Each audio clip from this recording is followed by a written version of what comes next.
In this video, we are going to see how we can insert or remove a page break in Google Docs.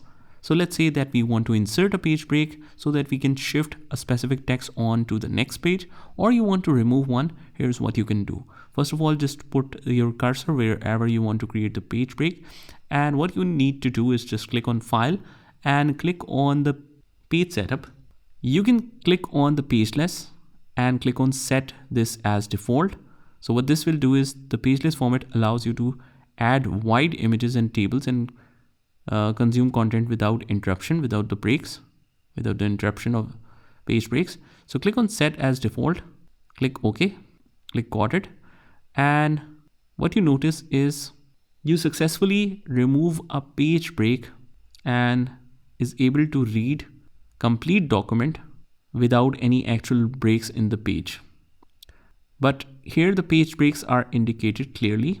But if you want to enable the page break, you just click on the file and go to the page setup again and click on the pages and click OK.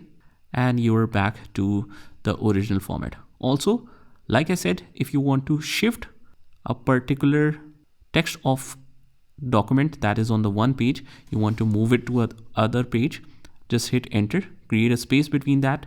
Or even if you don't create a space, you want to shift where the cursor is. After that, whatever is the text, you want to shift that on a next page. So make sure you select the cursor at the right area. We click on the insert and we click on break and click on page break. You will notice whatever was cursor in behind is shifted to the next page.